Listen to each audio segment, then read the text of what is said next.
إن الشيطان لكم عدو فاتخذوه عدوا إنما يدعو حزبه ليكونوا من أصحاب السعير الله বলেন إن الشيطان لكم عدو فاتخذوه عدوا যে শয়তান হচ্ছে তোমাদের শত্রু ফাত্তাখিযুহু আদুওয়া আর এই শয়তানকে তোমরা শত্রু হিসেবে গ্রহণ করো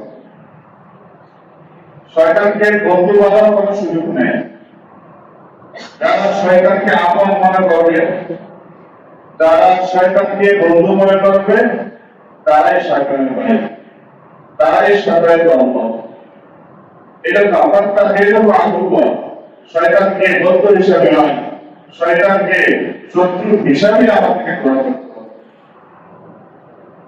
শয়তানের কাছ কি ইন্নামা ইয়াদউ হিজবাহু লিয়াকুনু মিন আসহাবিস সাঈর শয়তান এবং তার দল যাতে করে শয়তান তার দলকে ডাকতে থেকে আহ্বান করতে থাকে কেমন আহ্বান করে লিয়াকুনু মিন আসহাবিস সাঈর যাতে করে তাদেরকে জাহান্নামে করতে পারে জাহান্নামের অধিবাসী করতে পারে এই জন্য শয়তান তার দলকে ডাকে এটা শয়তান আমাদের সবচেয়ে বড় শত্রু আয়াত আল্লাহ তাআলা বলেন ইন্নাহু লাকুম আদুউম মুবিন শয়তান হচ্ছে তোমাদের প্রকাশ্য শত্রু শয়তান হচ্ছে তোমাদের প্রকাশ্য শত্রু এটা শয়তান আমাদের সবচেয়ে বড় শত্রু শয়তানকে শত্রু মনে করে শয়তানের মোকাবেলা আমরা করব এখন বলতে পারেন যে একটা জিনিসের মোকাবেলা করা তখনই সম্ভব যখন ওই জিনিসটা দেখা যায় যেমন মনে করেন আমাদের যারা শত্রু আছে দুনিয়াতে আমাদের বহু মানুষের অনেক শত্রু আছে শত্রুকে যদি আমরা চিনি শত্রুকে যদি জানি তাহলে শত্রু আক্রমণ থেকে নিজেকে আত্মরক্ষা করা সম্ভব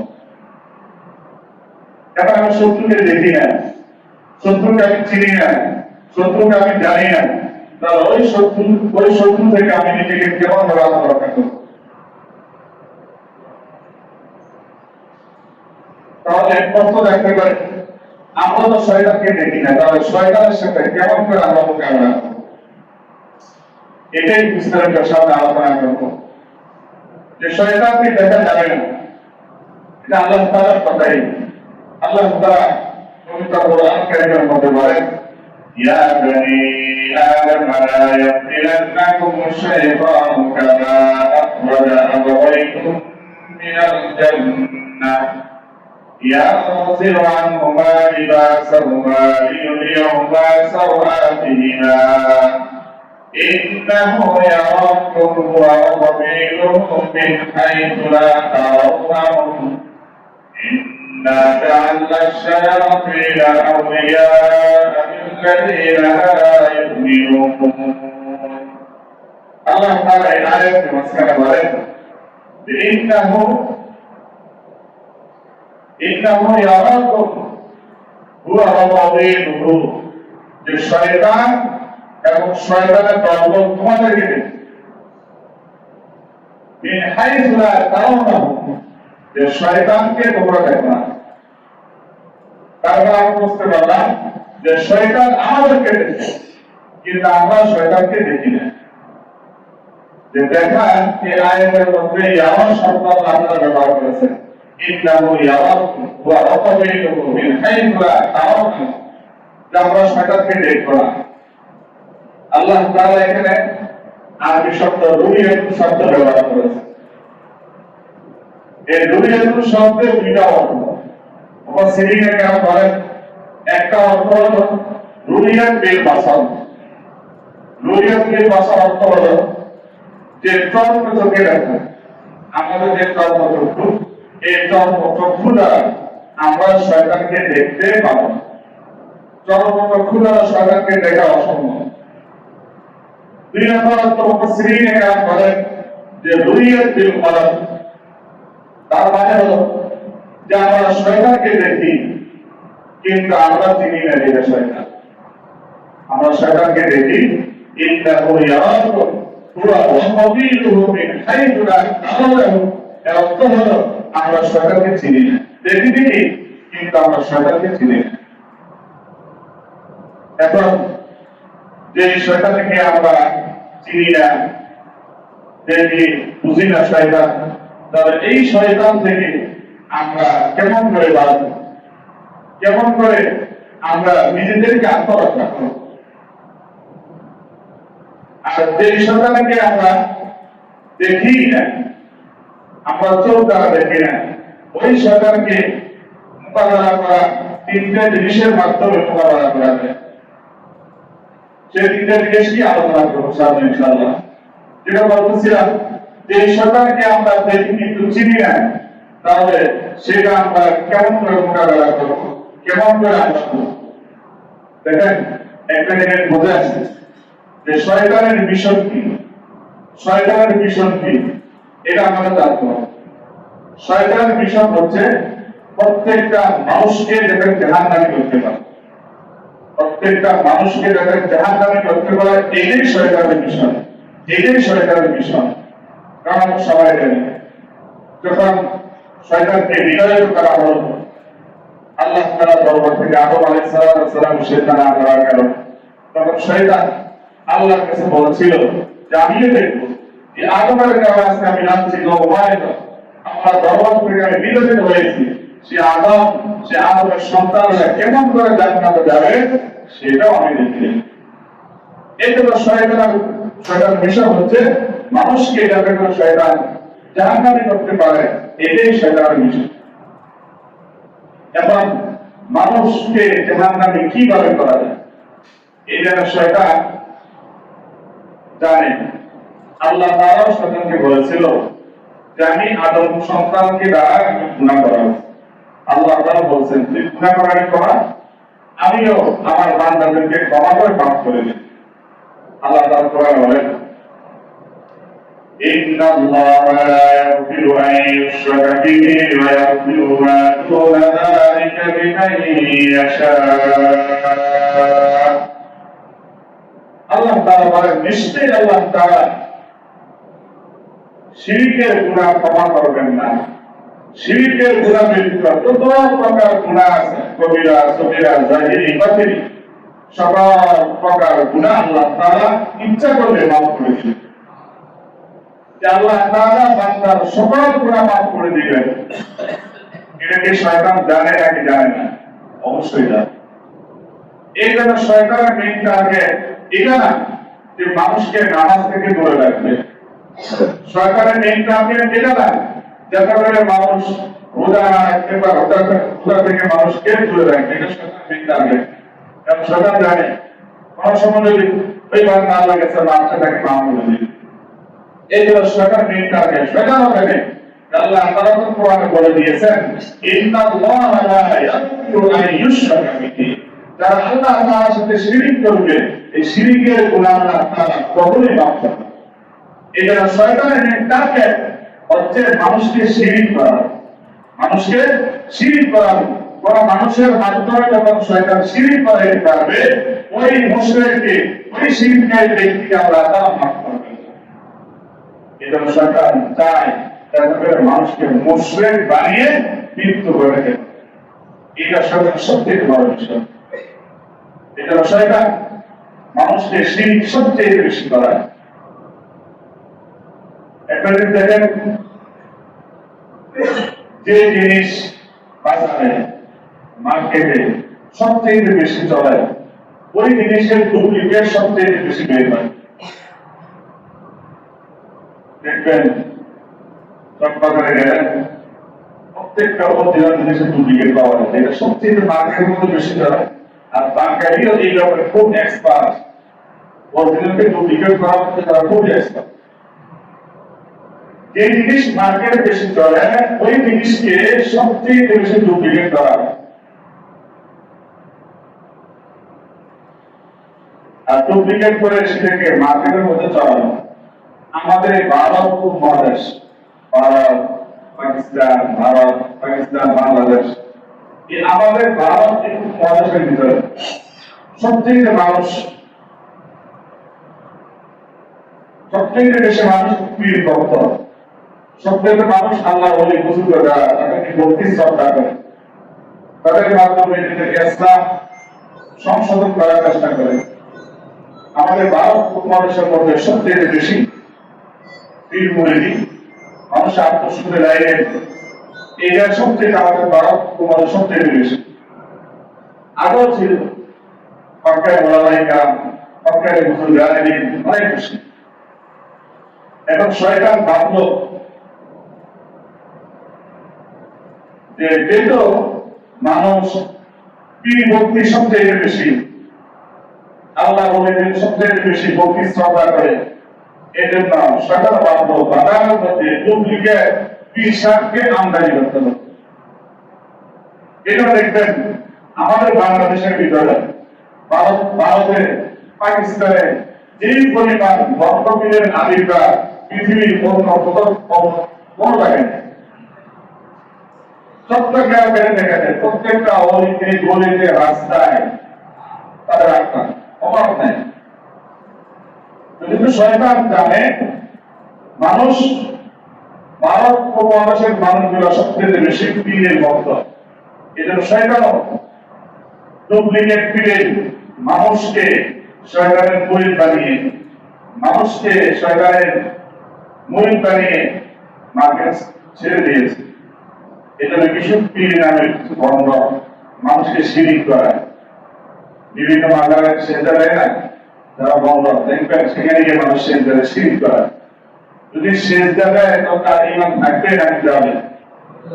আল্লাহ তাআলা ব্যতীত অন্য কাউকে সেজদা করা হারাম, সেজদা করা যায়। এখন শয়তান ওই সমস্ত তাদেরকে বিভিন্ন জায়গায় বসিয়ে রেখেছে, মানুষও গিয়ে সেখানে সেজদা করে তাদের ঈমান হারা হচ্ছে, শিরকি কাজ করতেছে। কিন্তু যারা সেজদা করতেছে ওই যে শয়তান, তারা তো শয়তান, তারা জানেই না। যারা সেজদা করে তারা কিন্তু দেখতেছে, কিন্তু সেই যে শয়তান, শয়তানের চাইছে তারা বুঝবে না। এটাই আল্লাহ তাআলা বলতেছেন, ইন্নাহু ইয়ারাকুম ওয়া মুকাবিলুহু মিন হাইথু লা তারাউনাহুম। কিন্তু শয়তান আছে দুনিয়াতে মানুষদেরকে শিরক করাবে, কিন্তু তারা দেখবে, কিন্তু যে তারা শয়তান মানুষ তাদেরকে চিনবে না। এখন যে সমস্ত জায়গায় সিজদা করতে বাধ্য করায়, যেখানে এই সমস্ত কাজটা কম হয়, তারা বুঝতে পারবেন তারা শয়তান, তারা হক্কানি পীর মাশায়েখ। এই জন্য বন্ধদের থেকে আমাদের বিরত থাকতে হবে। এই শয়তান আমাদের লোক ধারণ করে, শয়তান তাদেরকে লোক ধারণ করে ঈমানদারদেরকে শিরকি কাজ করায়, যাতে করে তারা মুশরিক হয়ে দুনিয়া থেকে বিদায় নিতে পারে। এই জন্য আমাদেরকে এই সমস্ত বিষয়গুলো থেকে আমাদের বিরত থাকতে হবে। যেটা বলতেছি যে এমন শয়তান থেকে আমাদের বিরত থাকতে হবে। বহু মানুষ কেমন আছে দেখেছি, এরকম ভাবে সেজদা করে গিয়ে তারপরে কিছু চায়, কবর গেছে বলে কিছু চাইলে কবর ওয়াকে খেতে পারবে, সেই কম পাবে। অনেক মানুষের সন্তান হয় না, সেখানে গিয়ে সন্তান চায়, আমাকে সন্তান দাও, আমাকে সন্তান দাও। তাহলে এই কবর ওয়ালাকে সন্তান দিতে পারবে? দিতে পারবে। মুক্তির কাছে যাওয়া আর কবর ওয়ালার কাছে যাওয়া একই বিষয়।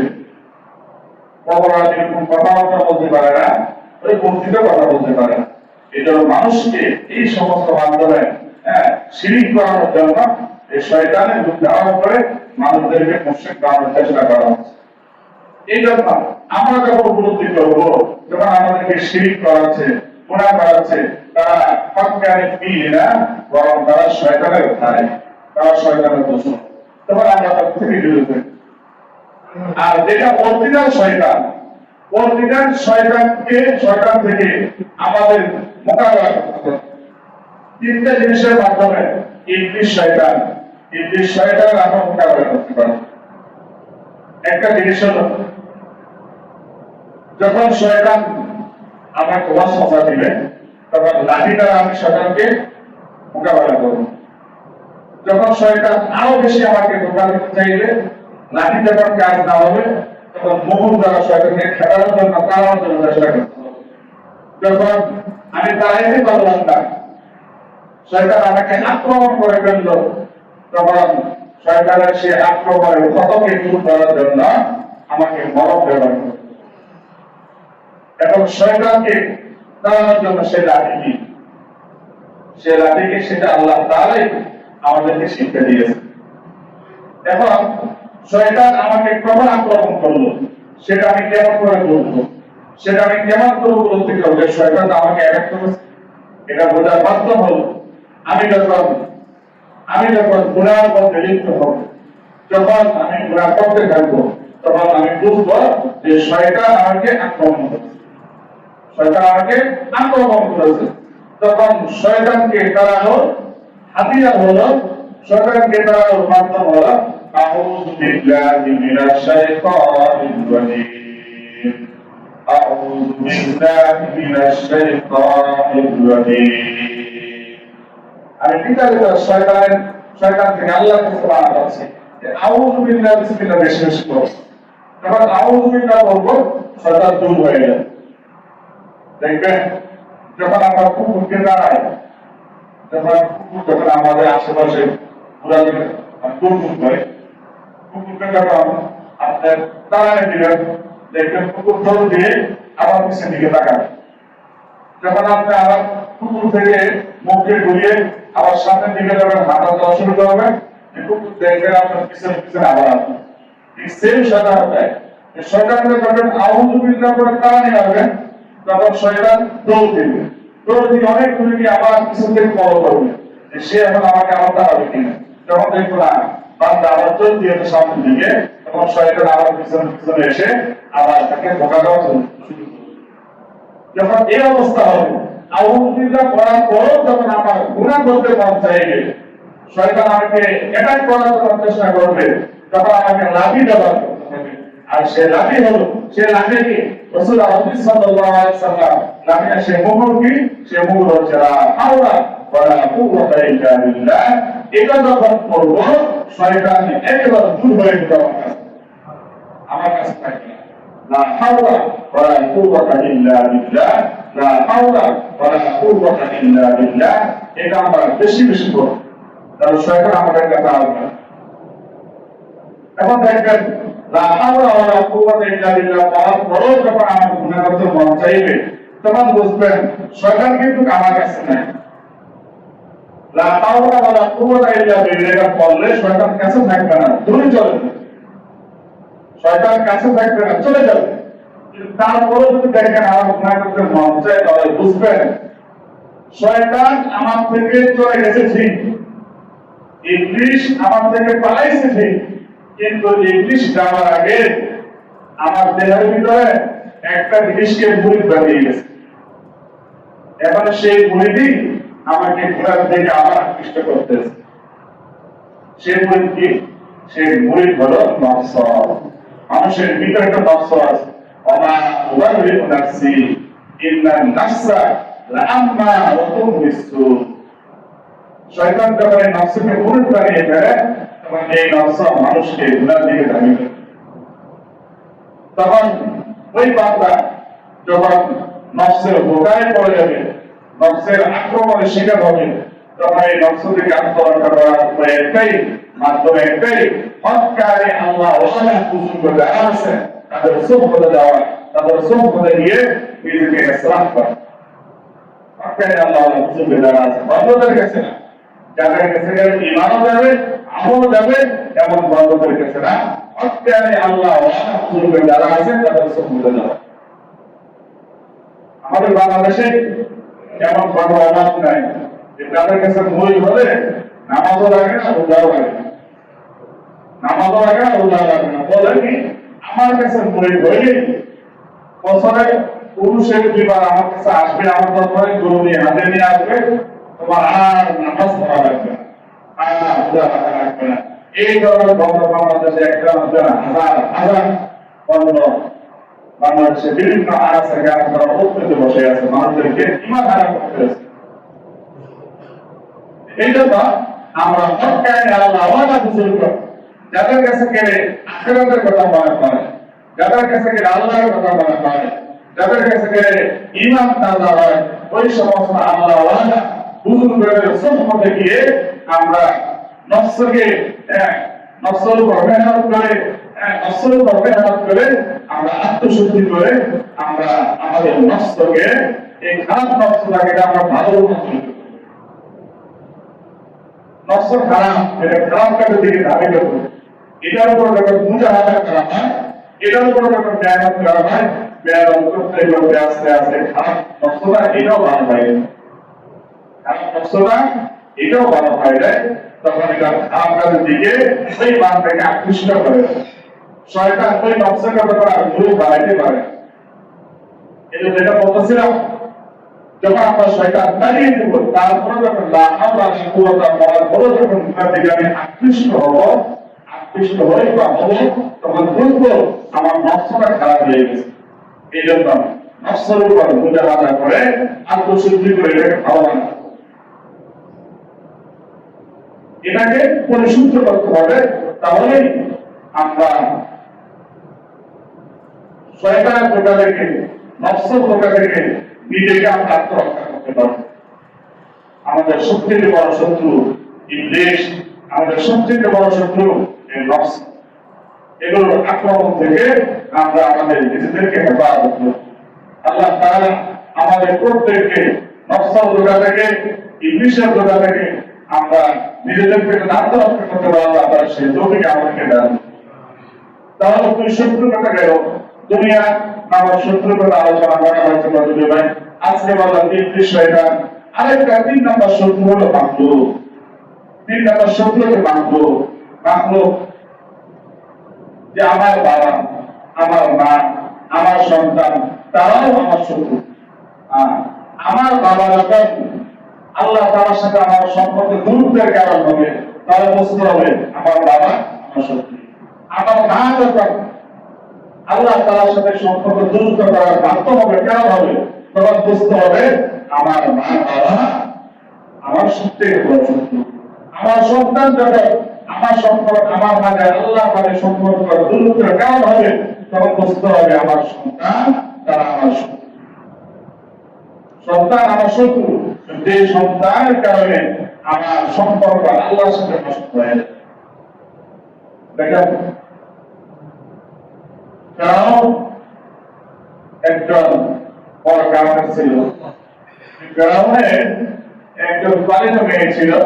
সে পালিত মেয়ে রক্ষণাবেক্ষণ করত বাদশাহ নামক একজন বাড়ি ছিল ফেরাউনের। সে বাদশাহটা একদিন ফেরাউনের মেয়ের চুল আঁচড় ছিল। এমন সময় চিরুনিটা হাত থেকে পড়ে গেল। পড়ে যাওয়ার পর তখন ওই ফেরাউনের বাড়ি আল্লাহর নামে চিরুনিটা হাত দিয়ে উত্তোলন করল। আর ফেরাউনের বাড়িও সে এই দিকে চুপি চুপি সে মুসলমান হয়ে গিয়েছে। সে মুসলমান হয়ে গিয়েছিল, এটা প্রকাশ করে নেয়। সে যখন হাত দ্বারা আল্লাহর নামে চিরুনি উত্তোলন করল, তখন ফেরাউনের মেয়ে বলতেছে, তুমি আমার বাবার নামে কেন চিরুনি উত্তোলন করলে না? তুমি কোন আল্লাহর নাম বললা? তুমি কি আমার বাবাকে রব মানো না? তখন মা সেটা বলে দিল, আমি এমন একজনকে রব মানি, আমি এমন একজনকে রব মানি যিনি আমাকে সৃষ্টি করেছে, তোমাকে সৃষ্টি করেছে, তোমার বাবা ফেরাউনকে সৃষ্টি করেছে, এমনকি তামাম পৃথিবীর সব কিছু সৃষ্টি করেছে। আমি তাকে রব হিসেবে মানি, আমি তাকে প্রভু হিসেবে মানি, তোমার মানি কেন? এই কথা যখন মা সেটা বলে দিল, তখন ফেরাউনের মেয়ে তার বাবার কাছে গিয়ে বলছে, বাবা আপনার বাইরে দুশমনদের কি দমন করবেন? আপনার শত্রু আমাদের ঘরের মধ্যেই আছে। কে? আমাদের বাড়ি মা সাথে সে আপনাকে রব বলে মানে না, সে আপনাকে প্রভু বলে মানে না। তখন ফেরাউন বলল, আচ্ছা ঠিক আছে, তাকে আমার কাছে নিয়ে আসো। তখন ফেরাউনের দরবারে মা সাথে উপস্থিত করা বলল, কি হয়েছে? তুমি আমাকে রব বলে মানো না? আমি তোমাকে রব বলে মানি না, আমি রব তোমাকে মানি। তিনি আমাকে সৃষ্টি করেছে, তিনি তোমাকে সৃষ্টি করেছে, তিনি আসমান জমিন নূর কায়নাত সব কিছু সৃষ্টি করেছে, তাকে আমি রব হিসেবে মানে, তোমাকে আমি রব হিসেবে মানে। রাগান্বিত হয়ে এই মাসটার উপর বিরোধ নির্যাতন শুরু করছে। তখন তাকে বলতেছে তাড়াতাড়ি আমাকে রব মান, আল্লাহকে অস্বীকার কর, যদি অস্বীকার না করো তাহলে তোমাকে হত্যা করা হবে। তখন ওই মাসটা কোনোভাবেই সে ফেরাউনকে আর প্রভু মানতেছে না। তখন ফেরাউন তাকে বিরোধ নির্যাতন শুরু করছে, অনেক মারতেছে, আঘাত করতেছে, কোনোভাবেই ফেরাউনকে সে আর হক করে স্বীকার করে। একজন ফেরাউনকে বুদ্ধি দিল, কি বুদ্ধি দিল? বলতেছে এই মহিলার দুটা মেয়ে আছে, একটা দুধ পান করে এখন, আরেকটা এখন হাঁটাচলা করতে পারে। একটা কাজ করা, এই মহিলার মেয়েদেরকে হত্যা করার চেষ্টা করে, তখন দেখবেন সে আপনি আপনাকে রব করে স্বীকার করবে। তখন বলতেছে গরম করে প্রস্তুত করো, গরম করে প্রস্তুত করো, প্রস্তুত করা হলো। আর ভাষাটাকে বলতেছে তুমি যদি আমাকে রব না মানো, তুমি যদি আমাকে খোদা না মানো, তাহলে তোমার এই সন্তানকে গরম পানির মধ্যে ফেলে দেওয়া হবে। তখন ওই মহিলা বলতেছে আমার এক সন্তান কেন, আল্লাহ তাআলা তাকে হাজার সন্তান দেয়, তার তোর মতো ফেরাউনকে আমি আর মানতে স্বীকার করব। এই কথা যখন বললাম তখন দুধের বাচ্চাটাকে এই গরম তেলের ভিতরে পানির ভিতরে ফেলে দিল, সাথে সাথে বাচ্চাটা একেবারে মুখের মধ্যে শহীদ হয়ে গেল। মা তো নাই, সন্তানের প্রতি ভালোবাসা মায়ের মমতা আছে, মা তখন কান্নাকাটি করতে আছে, সন্তানের মায়া নাই, মা তারপর ইমান করে আসতে বড় আছে, ইমান করে আসতে বড় কান্নাকাটি করতে আছে। তখন সরকার বলতেছে তোকে বলছি আমাকে রব না মানলে সন্তানকে হত্যা করে দেব। তখন দ্বিতীয় সন্তানকে হত্যা করার জন্য ফেরাউন প্রস্তুত, তেলের মধ্যে নিক্ষেপ করবে। মার মমতা মায়া সম্পদ সন্তানের মধ্যে খুবই বেড়ে গেল। এমন সময় সন্তান মাকে বলতেছে এই মা ফেরাউনকে রব, আমার কোনো প্রয়োজন নেই, আপনি যে মালিককে রব হিসেবে স্বীকৃতি করেছেন তার উপরে আসতে মহম্মদ থাকা, তার উপরে আসতে মহম্মদ থাকা, আমাদের আমার জাতীয় মধ্যে দেখা হবে। তখন ফেরাউন সে দ্বিতীয় সন্তানকেও পানির মধ্যে ফেলে দিয়ে, পানিতে ফেলে দিয়ে সে দ্বিতীয় সন্তানকে শহীদ করে দিল।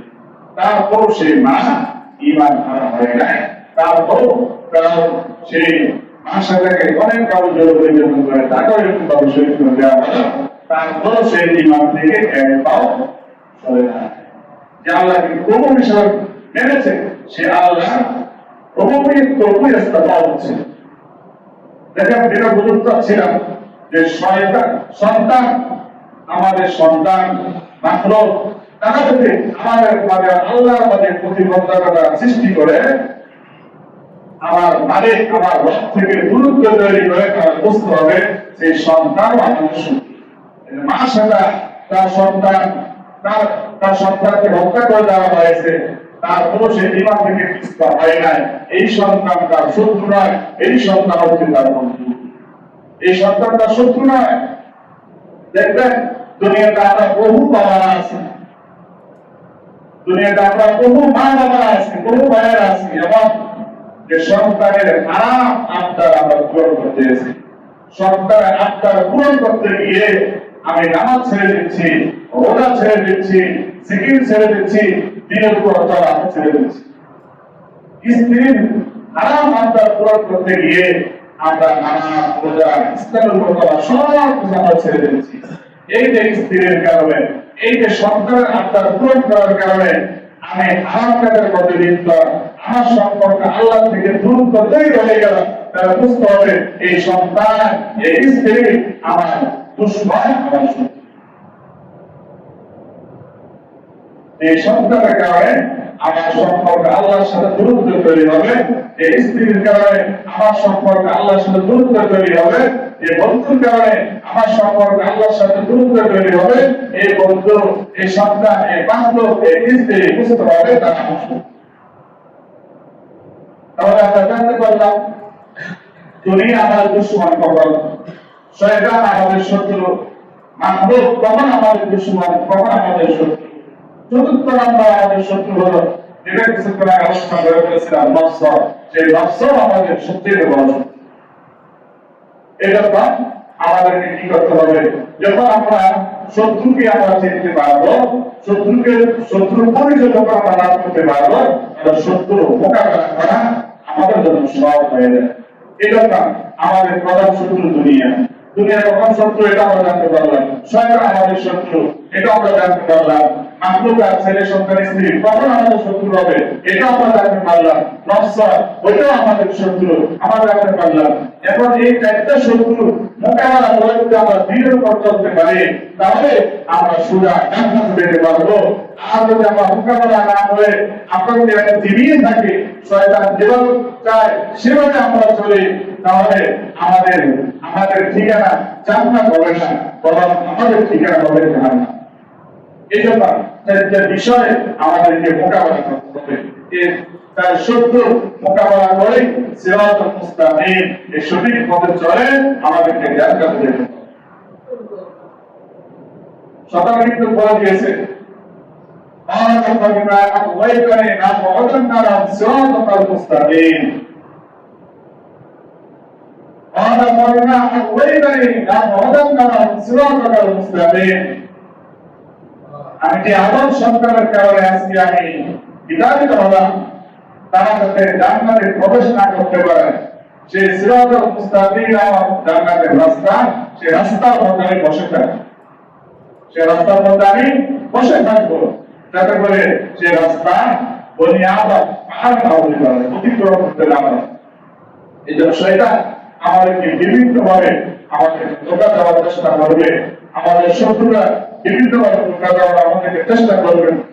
এই জন্য শত্রুর কবলে আমরা না করে আমরা বেশি বেশি আমরা আল্লাহকে হওয়ার জন্য চেষ্টা করবো, আল্লাহর কাছে বেশি বেশি আমরা দোয়া করবো, যাতে করে শয়তান আমাদেরকে ধোঁকা না দিতে পারে, কোন শত্রু আমাদেরকে ধোঁকা না দিতে পারে।